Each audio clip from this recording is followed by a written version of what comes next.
another factor, actually, Melody, that often gets missed. So we hear about like immigration levels from international sources and then interprovincially as well, but intra-provincially, there's still a very strong trend towards urbanization, and it often gets missed in all of this hoopla or this talk. But we are seeing a lot of population increase coming in from the rural parts of Alberta as well. So I think that we're getting population from all angles, and so from our perspective, we definitely, in order for us to kind of try and get ahead of like housing supply shortages, because right now we're in a growing deficit. We're not matching the growth of population. And so what you're going to end up either seeing is prices going up or household formations changing. Over the last like 60 years, we've seen like that number of like, 5 people in a house go down incrementally over the last like 60 years to like now I think we're at a Canadian average of about 2.5. And so for the first time in history, if things don't change, if things don't become more affordable, they might swing back up for the first time. And then family households are going to get bigger. And so, we're just trying to multi-families, you mean? Could be a multi-families. Are people going to have more kids if they can't afford it? Yeah. If they move to Alberta, like I have talked to some people from Vancouver, for example, where it's extremely expensive to raise children. So as soon as they make that move to Edmonton, they're like, oh, well, we have the affordability to actually raise our children in an actual house, not an apartment. And there's activities for them to do. So it's interesting that you mentioned that as well. Yeah, because you've got migration, you've got like you said, the urbanization. You also like to have the regular people moving from an apartment to a house. Now, here's something interesting because you guys I know do a lot of investments. Investments are forecasted this year to do really well because I think a lot of people can't afford to purchase homes anymore. So investment properties are going up because renters still need to rent a place. You're either going to be renting or buying. And there's like no other, I guess the third option is not the greatest option. So what do you see in terms of investment products? Because I know you guys have different products all across the board, from single family detached homes all the way to townhouses, I believe. What are you seeing there? Are you seeing people buying investment properties with the legal suites? Are you guys still doing those? And then also with the townhouses or duplexes? So to your point, so we definitely lean into the single family space here at Sterling Homes Edmonton, and so we've offered legal suite capabilities in our laned home as well as our front attached garage home as well, but both single family. I could see, again, that changing household formations, just like the product types that we're going to see in the marketplace, that will evolve to achieve more affordability for Edmontonians. I find it funny just as it relates to like just the overall affordability conversation. It's like I'd hear like, news outlets or whatever, people saying millennials, they're minimalist or they don't want to buy homes. It's just not something that they value. But what we discovered over the pandemic is, when interest rates were at their all-time lows, it was actually just the opposite. It was the inverse, where like if homes can be affordable, that buyer group came in droves and what they want to buy a home. And so I just find it interesting to kind of, when I hear that. It's interesting that you just said that, because another thing that people aren't thinking about, because now affordability is changing because of the interest rates, is parents are considering purchasing homes for their kids, or they're helping with down payment. That's always been a thing. But I'm talking about like parents who are my age-ish with like younger children. And I was actually saying people should forget RESPs. They should be investing in down payments for their kids if they really want to help their kids out. I don't know if you've seen any parents purchasing properties for their kids yet.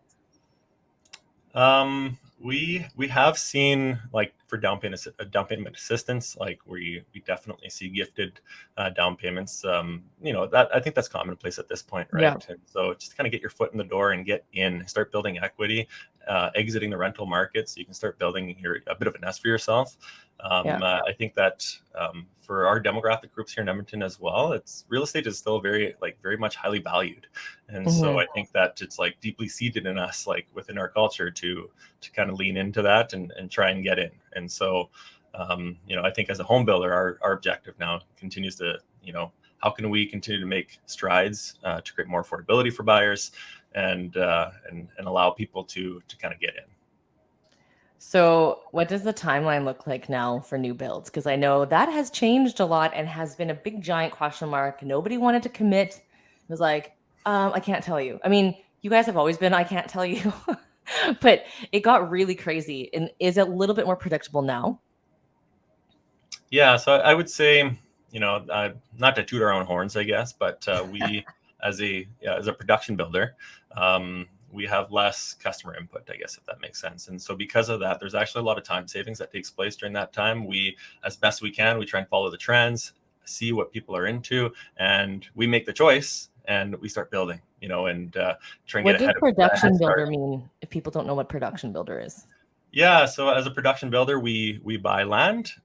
We design our homes. We choose the homes on behalf of the buyers before we've even met them, and then we get a head start, as I mentioned, on the construction of that home. And we hope that our choices and our selections hit the mark as it relates to future consumers' needs. And so, as a production builder, we in Edmonton, in the Edmonton market, we try and build in and around that 400 homes per year mark. And in order for us to achieve more affordability, I think that number still needs to grow. Yeah, that is what a production builder represents. And We that do a kind lot of of the decision making on right, behalf because of the consumer. the value to the client is that sure you might not get to pick exactly what you want, but because you guys have so many different options and you are on the trends, you're likely going to find something you like. Plus, the benefit to you guys is that it's already in the ground. The permits are done, things are moving. You're not waiting for this. Like the whole wait and see process of the new build, I think is really stressful for a lot of buyers. And they don't understand, especially when it comes to the city of Edmonton. Now, people complain about how slow we are, but when I sat in a forecast meeting in January, the government of Canada actually applauds Edmonton. So, just in case anyone's knowing, that this is actually a very quick turnaround compared to people across Canada. So, I think that's something people forget. They just think how slow is everything going, but it's actually still pretty quick. And the government of Canada is looking to reward cities now because of their abilities to have the quicker housing starts. But in terms of timeline, it used to be, I know back in the day, it used to be in the ground. As soon as it's in the ground, 6 months it would take to build. What are we looking at now? Do you have an kind of an approximate timeline? Yeah, so I mean, we've been working hard, just like every builder, to overcome the challenges that we were caused, of course, by the supply chain disruptions as well as the labor shortages. I'd Mm-hmm. say most builders were fighting to solve the framing bottleneck, and so When was that?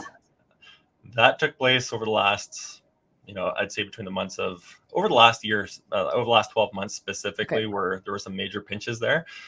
So there's a major bottleneck at framing. And Yep. so if there's a bottleneck, that means everything else the queues is continuing to grow until that bottleneck is released, right? And so having development permits slowed over the last 6 months, say, that bottleneck has actually solved itself, but it doesn't address the core issue, which is how can we promote more individuals to kind of get into that trade so that we can accommodate more builds over the long term. So is the labor, or sorry, not the labor, is the lumber now like the supply fixed or adjusted, and it's the labor that's the issue? Well, the lumber, we'd seen a lot of volatility as it relates to the commodity price, and Mm-hmm. so that's normalized at this point. The labor shortages, I think, if we were to see another like a big wave of buyers to come in and put some pressure on on builds, I guess, and the quantity there. Yeah. If we were to increase our volume, I think that the industry still isn't necessarily equipped to scale at the rate that we probably need. And so that is definitely an area that we need to try and address in some way, shape, or form. I don't have the answer, unfortunately, today, Okay, but so what about you didn't answer my question about how long it takes to no, I'm getting there. build? I'm getting there. I was going to say there was one more bottleneck here that we'd seen, especially like there were two pinch points, essentially. One was at framing, another one was at siding, both of which delayed the production of homes, right?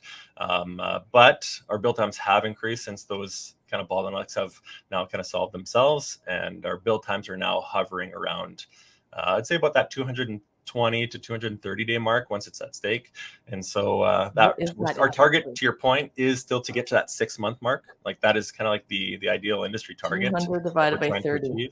Okay, like 6.5 to 7 months, basically, Yeah, in the ground. once you're in the ground, exactly. Yeah. So Are you again, we're seeing? doing the permitting in advance, and Okay. so by the time a home is on our website, for example, or it's listed on realtor.ca, you can predict it at the very latest, it would be in that like 8 to 10 month mark. So Depending on the with project. the permits, are you seeing those take longer or the same or quicker than I would say maybe last year if you're comparing year over year?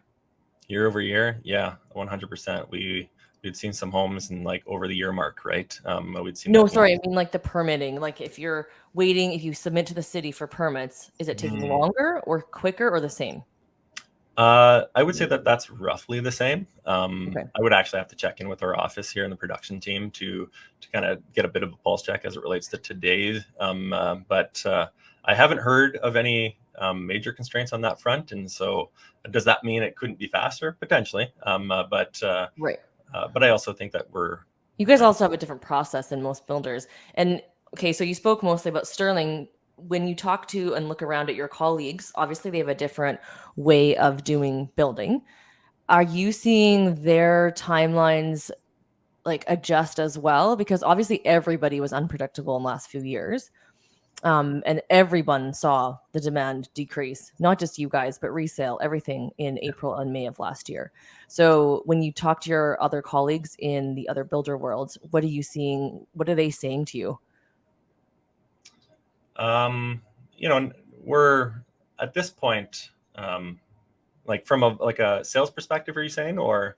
Yeah, like either sales or are they telling you about timelines? Are you observing? Because I'm assuming your trades work for. Do your trades work for just you, or do they work for all across the round of a whole bunch of different builders? Yeah, so I'd say depending on the builder, some of them are maybe exclusive, others are shared, and so we have a couple of sister companies as well that we're Right. kind of closely tied to, and so we definitely try and work together to kind of help each other out. For example, if one needs a trade, for example. So, but most builders, I think I've heard build times have definitely improved across the board, not just Right. us, and so that's a good thing. And then secondly, from just like a sales perspective, like I said, I think it's too early to say right now, but I'm pretty optimistic, cautiously optimistic. I think that the fundamentals of supply and demand, aka like housing availability or inventory in the ground versus um, uh, the human beings coming into our city. I still think that we're going to be outpaced, and so there's going to be a shortage. There's going to be a deficit, and that in of itself, because people need shelter, people need a home over their head, Yes. will Well, and we're entering increase the demand. Q2, which is like the most busiest time for all of us across real estate, whether it be new build or resale. Yep. So that'll be interesting when we talk at the end of next quarter to see Yeah. how this next quarter goes. Very true. I actually looked back at like the overall like monthly sales volumes over the last 20 years. I went back to at least 2002, and I actually compared the two different data points: sales volume and consumer confidence index. Um, of course, it's a little bit more volatile depending on like what's happening in the economy, but there was actually very little correlation between the two. And so what that means is, to your point, real estate is extremely cyclical. We Yes. know that we can expect an uprise for the spring. We're going to see a little bit of a bit of a trend downward afterwards, and then it's going to come back up again. And over the last 20 years in Edmonton specifically, when I was looking at this data, there was very little correlation, as I mentioned. It was just steady as she goes. You can expect the spring market to happen. Edmonton is Usually the so thick and thin. predictable. It Yeah. is like so predictable. We usually like in the resale world, we increase about 1 to 2% every year. It's a very small increase because I know people in Ontario and BC expect 5, 8, 10% every year. So they always ask me, should I sell my house? Should I just wait because the prices have changed? And you keep that house for a year, it's only going up by 1%, 2%. And every year you wait, let's say you wait 10 years to get 10% increase, your property is now decreased in value because 10 years older. So Yeah. it's kind of ironic that way. Yeah. So Sterling Homes, we didn't stop production throughout the last 12 months, and so we kind of kept putting homes in the market, knowing that fundamentally at a very high level, there's going to be people that are looking for homes, and the timeline was just yet to be seen. And so we continued to build. We have over, I think, 100 homes that are coming to completion over the next few months, and so in terms of like overall timelines, we'll definitely have the inventory available for the spring market.